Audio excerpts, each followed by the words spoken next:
둘, 그렇다면 왜 구하지 않는가? 원컨대 주께서 내게 복에 복을 더하사. 아멘. 당신이 온전한 그리스도인의 삶을 경험하고 싶어하는 다른 그리스도인들과 함께 산속에서 수련회를 가지게 되었다고 생각해 보십시오.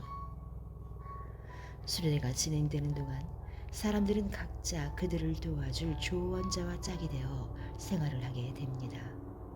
그리고 당신의 조언자는 70대의 노인이고 그분은 당신이 살아온 횟수보다 더 긴 세월 동안 하나님을 위해 다른 사람들의 삶에 영향을 미쳐왔습니다. 첫날 아침 샤워를 하러 가는 길에 조언자의 방 앞을 지나치게 됩니다. 방문이 약간 열려 있어서 들여다보니 그는 막 무릎을 꿇고 기도를 하려던 참이었습니다. 호기심을 떨쳐버릴 수가 없었습니다. 믿음의 거인들은 기도를 어떻게 시작할까? 라는 궁금증이 생겼습니다. 그래서 멈추어 서서 문 옆으로 가까이 다가갔습니다. 부흥을 위해 기도할까? 아니면 전 세계 굶주린 사람들을 위해 기도할까? 혹 나를 위해 기도하는 것은 아닐까? 그러나 당신이 들은 기도는 오 주님, 제게 복을 주시기를 이 아침에 가장 먼저 그리고 간절히 기도합니다. 이런 이기적인 기도에 충격을 받은 당신은 샤워실을 향해 터벅터벅 복도를 걸어 내려갔습니다. 그러나 물 온도를 맞추는 동안 한 가지 생각이 떠올랐습니다. 그 생각이 너무나 분명해서 미처 그 생각을 하지 못했던 것이 믿어지지 않을 정도였습니다. 뛰어난 믿음의 사람들은 평범한 우리와 생각하는 것이 다르다. 옷을 챙겨 입고 아침 식사를 하러 갈 때가 되었을 때 그 생각을 확신하게 되었습니다. 믿음의 사람들이 다른 사람들보다 뛰어날 수 있는 까닭은 그들의 주위에 있는 사람들과 다르게 생각하고 다르게 기도하기 때문이었습니다. 우리가 이기적으로 기도하기를 하나님께서 원하신다는 것이 있을 수 있는 일인가? 주님께 보다 더 많이 구하는 것이 가능할까? 그렇게 기도하는 것은 성숙하지 못했기 때문이라고 생각하는 진지한 그리스도인들을 많이 보아왔습니다. 그들은 하나님께 너무 많은 복을 구하게 되면 속물스럽고 공손하지 못하게 보일 것이라고 생각합니다. 아마 당신도 그렇게 생각하고 있을지 모르겠습니다. 그렇다면 그런 기도가 자기 중심적으로 보일 수는 있지만 실제로는 그렇지 않다는 것과 오히려 그런 기도야말로 매우 영적인 기도이며 우리 하나님 아버지께서 듣고 싶어 하시는 기도라는 것을 보여줄 수 있기를 바랍니다. 먼저 야베스의 이야기를 자세히 살펴보도록 하겠습니다. 고통을 주려는 것이 아니라 복을 얻게 하려는 것입니다. 이스라엘 백성이 가나안을 정복한 후 사사들이 다스리던 시대에 야베스는 이스라엘의 남부지방에 살았었다는 것까지는 우리가 알 수 있습니다. 그는 유다 지파로 태어나 결국 한 가문의 눈에 띌 만한 존귀한 자가 되었습니다. 그러나 실제로 그의 이야기는 그 어미가 이름하여 야베스라 하였으니 이는 내가 수고로 낳았다 함이었더라. 그의 이름에 대한 설명으로부터 시작됩니다. 히브리 말로 야베스는 고통을 의미합니다. 보다 문자적인 의미로는 그가 고통을 불러오다 혹은 불러올 것이라는 뜻입니다. 장래가 그리 유망해 보이는 삶의 시작은 아닌 것처럼 들리지요. 그렇지 않습니까? 모든 아기들은 얼마간의 고통을 안고 이 세상에 태어납니다. 그러나 야베스의 출생에는 그 이상의 무엇인가가 있었습니다. 어머니가 아들의 이름 속에 기억시켜두기로 했을 정도로의 일이었습니다. 왜일까? 아마도 임신기간 동안 혹은 출산 과정에서 큰 충격이 있었는지 모릅니다. 어쩌면 아이가 거꾸로 나왔을지도 모르지요. 아니면 어머니가 무거운 심적 고통을 겪고 있었는지도 모릅니다. 아기를 임신하고 있는 동안 아이 아버지가 그녀를 버렸거나 혹은 세상을 떠났을 수도 있습니다. 어쩌면 경제적인 파산으로 식구가 하나 더 늘어나는 것이 염려와 두려움만 가져다 줄 뿐이었는지도 모르겠습니다. 이 고뇌에 찬 어머니의 고통이 무엇이었는지는 아무도 모릅니다. 그것을 안다 해도 그 사실이 어린 야베스의 운명에 별다른 변화를 가져다 주는 것은 아니었습니다. 그는 어떤 사내의 아이라도 싫어했을 그런 아픔을 지니고 자랐습니다. 원하지 않았던 아이라는 것을 매일 기억나게 하며 그래, 네 엄마는 무슨 생각으로 널 낳았다고 하더냐? 라고 빈정거리는 심술꾸러기들의 놀림 속에 어린 시절을 견뎌내야 했다고 생각해 보십시오. 그러나 야베스라는 그의 이름이 가져다 주었을 가장 심한 고통은 그의 장래가 그 이름과 밀접하게 연결되어 생각된다는 점입니다. 그 당시 사람들에게는 그들의 이름과 삶이 너무나 밀접하게 연결되어 있었기 때문입니다. 한 사람의 이름을 삭제하는 것은 그를 죽이는 것과도 같았습니다. 그리고 아이의 이름을 지어줄 때 그 이름에는 아이의 장래에 대해 말해주는 예언이나 소망 같은 것이 내포되어 있었습니다. 예를 들어 야곱이라는 이름은 움켜잡는 사람이란 뜻인데 그 교활한 족장의 전기를 잘 보여주면서도 간단하게 표현해주는 이름이었습니다. 나오미와 그의 남편은 두 아들에게 말론, 기련이라는 이름을 지어주었는데 그 뜻은 허약하다, 수척해지다였습니다. 그리고 그 두 아들은 정확하게 그렇게 되었습니다. 둘 다 어른이 되어 일찍 세상을 떠나게 됩니다. 솔로몬이라는 이름은 평화라는 뜻을 가지고 있는데 그 이름처럼 그는 전쟁을 겪지 않고 이스라엘을 다스렸던 첫 번째 왕이 되었습니다. 고통이라는 뜻을 가진 야베스라는 이름은 그의 장래를 위해 그리 좋은 징조가 되어주지 못했습니다. 장래에 대한 침울한 징조에 굴하지 않고 야베스는 자신의 길을 찾습니다. 그는 노예 생활을 하던 조상들에게 자유를 얻게 해주고 그들을 강한 적들로부터 구해주셨으며 풍요로운 땅에 정착할 수 있게 해주신 이스라엘의 하나님에 대해 들으며 자랐습니다. 어른이 되어 야베스는 이 기적과 새로운 시작의 하나님을 믿으며 그분을 강렬하게 소망하게 되었습니다. 어찌 구하지 않을 수 있겠습니까? 그것이 그가 한 일이었습니다. 그는 상상할 수 있는 가장 크고 가장 사실 같지 않은 그런 요청을 했습니다. 원컨대 주께서 내게 복에 복을 더하사. 나는 그의 간구에 나타난 긴박성과 인간적인 연약함을 좋아합니다. 복에 복을 이라는 이 같은 말을 반복하는 히브리 표현은 마치 느낌표를 5개나 더하거나 아니면 고딕체로 쓰고 밑줄을 그어 강조하는 것과도 같습니다.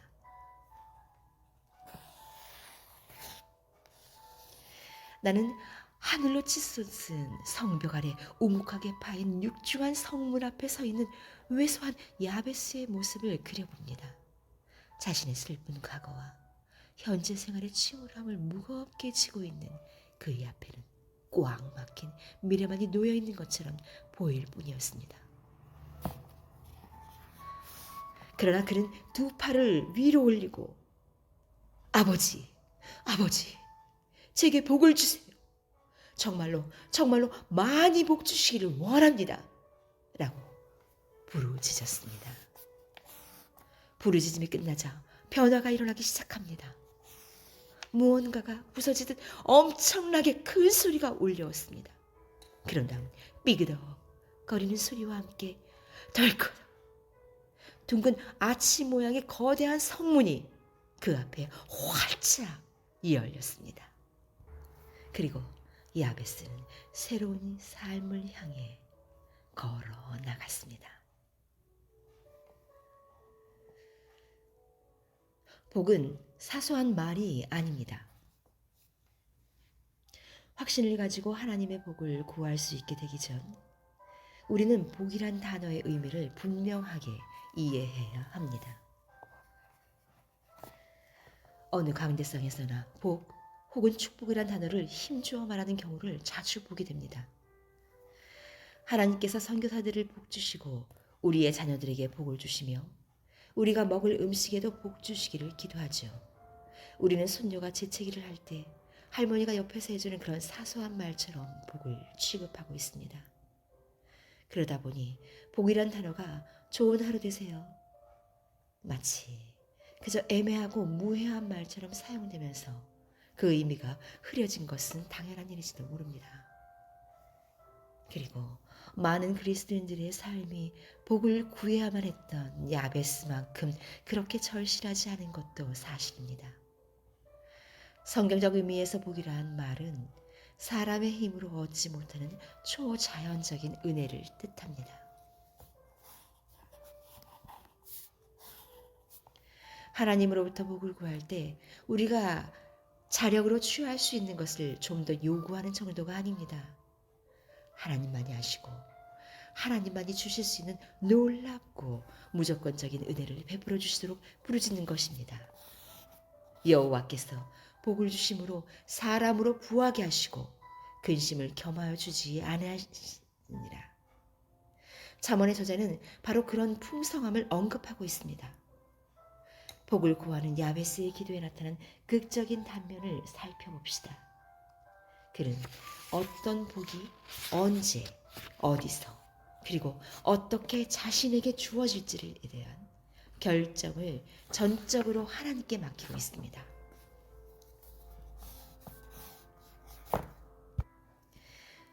우리를 향한 하나님의 선하심에 대한 이러한 철저한 신뢰는 캐딜락이나 거액의 수입 혹은 하나님과의 관계를 통해 돈을 버는 물질적인 복을 구해야 한다고 말하며 인기를 끄는 그런 종류의 복음과는 전혀 다른 것입니다. 야베스가 구하는 복은 우리가 원하는 것을 우리를 위해 구하는 것이 아니라 우리를 위해 하나님께서 원하시는 것에 레이저처럼 초점을 맞추어 광선을 비추며 그 이상도 그 이하도 되지 않게 하는 것입니다.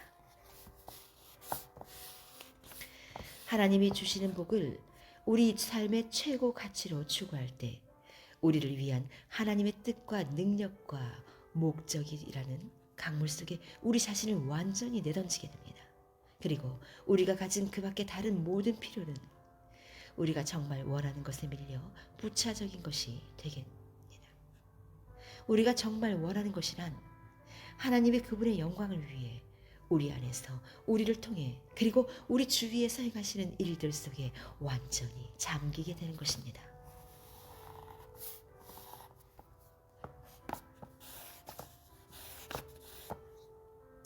진정으로 하나님이 복 주시기를 구할 때 기적의 흔적들이 우리 삶 속에 부산물로 남게 됩니다. 내가 그 결과를 알고 있는 것은 하나님께서 그것을 약속하셨고 그런 일이 나의 속에서 일어나는 것을 보았기 때문입니다.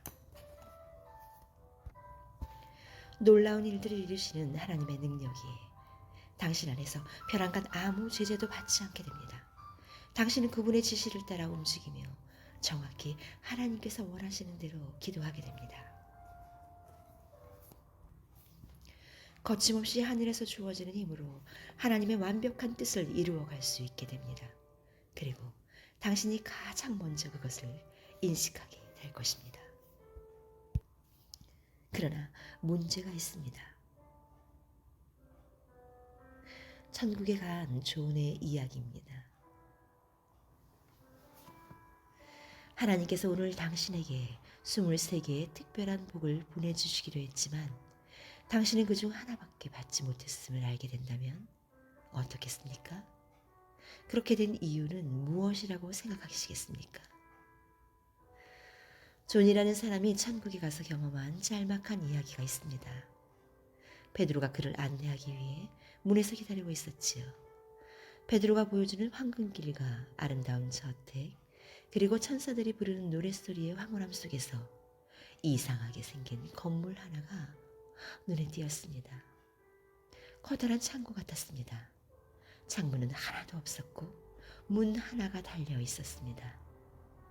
안을 보고 싶다고 하자 베드로는 좀 꺼려하면서 안 보는 게 나을 거예요 라고 말했습니다.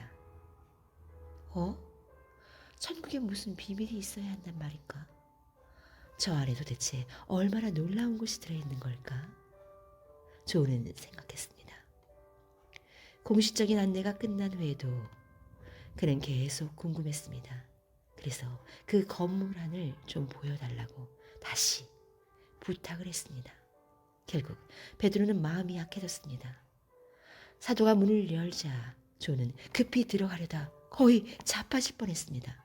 그 거대한 건물에는 바닥에서 천장까지 선반들이 빼곡히 들어 차 있었습니다. 그리고 각 선반에는 빨간 리본이 묶여진 하얀 상자들이 깔끔하게 정돈되어 있었습니다. 감기가 무량해진 조는 전부 이름이 쓰여 있네요 라고 크게 소리 질렀습니다. 그리고 베드로를 바라보며 제 것도 있습니까? 라고 물었습니다.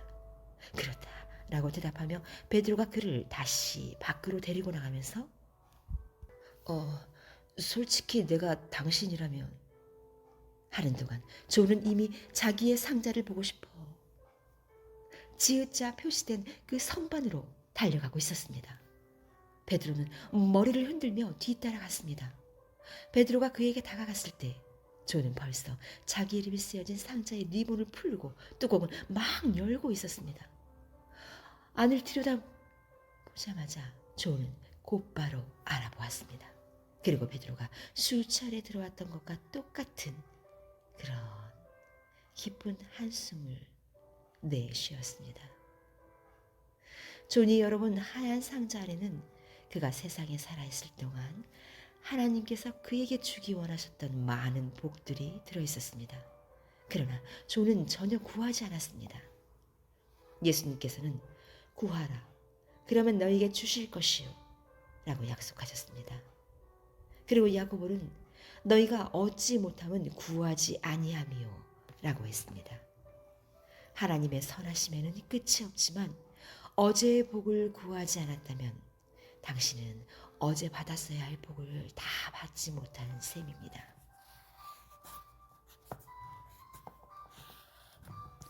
그게 바로 문제입니다. 당신이 하나님에게 복을 구하지 않으면 당신이 구할 때에만 주어지는 복들을 잃어버리게 됩니다. 아버지로부터 축복을 구하는 자녀를 통해 아버지가 영광을 얻을 수 있는 것과 마찬가지로 하나님이 내리는 복이 당신이 가장 바라는 것이 될 때 하나님 아버지께서는 넉넉하게 주시기를 기뻐하시는 것입니다. 복을 주시는 것은 하나님의 본성입니다. 당신의 이름 역시 또 하나의 고통과 수고와 어려운 환경 때문에 주어진 유산이라고 생각한다면 그것은 하나의 불리한 요소로 작용합니다. 그래서 자신은 복을 받을 수 있는 후보자로 느껴지지 않을 수도 있습니다. 아니면 전에 한 번 구원을 받은 그리스도인이라고 자신을 생각하면서 하나님의 복은 당신이 무엇을 하건 상관없이 이미 예정된 대로 구슬비처럼 내려지는 그런 것이라고 여길지도 모르겠습니다. 그래서 어떤 노력도 할 필요가 없다고 생각할 수도 있습니다. 그것도 아니면 하나님은 장부를 기록하며 관리하시는 분이라는 생각에 빠져 있을 수도 있습니다. 당신이 소유한 복 장부에는 입금란과 지출란이 있지요. 그런데 하나님께서 근래 유난히 친절을 베푸셨으니까 더 이상 바래서는 안 되며 조금만 구해서 장부상에 남은 것이 있도록 해야 한다고 생각할지도 모릅니다. 어쩌면 당분간은 하나님께서 당신을 잊고 계시도록 해야 할지도 모른다고 생각합니다. 그렇지 않으면 곤란한 일을 당해서 빛을 청산하게 하시려고 할지도 모르기 때문이라고 생각하지요. 이런 생각들은 죄며 올무입니다. 모세가 시내산에서 하나님께 원컨대 주의 영광을 내게 보이소서 라고 기도했을 때 그는 하나님을 보다 더 친밀하게 알 수 있기를 구했던 것입니다. 그러자 하나님께서는 여호와로라 여호와로라 자비롭고 은혜롭고 노하기를 더디하고 인자와 진실이 많은 하나님이로라 자신을 묘사하셨습니다. 얼마나 놀라운 일입니까? 하나님의 본성에는 그 선하심이 너무나 풍부해서 아무 자격 없는 우리에게 그 선하심이 흘러 넘치게 하십니다. 하나님을 다른 방식으로 생각하고 있다면 당신의 그 사고방식을 바꾸십시오. 하나님께서 당신에게 복 주시기를 평생 구하겠다고, 그리고 더 많이 복 주시기를 구하겠다고 다짐하고 실천해 보십시오. 하나님의 풍성하심은 하나님의 자원이나 능력이나 주시고자 하시는 그 하나님의 마음 때문에 제한되는 것이 아니라 오직 우리 자신 때문에 제한을 받고 있는 것입니다. 야베스는 그 어떤 장애도, 그 어떤 사람도, 혹은 그 어떤 주장도 하나님의 본성보다 더 크게 확대해 보지 않기로 했기 때문에 복을 받은 것입니다. 복을 주시는 것은 하나님의 본성입니다.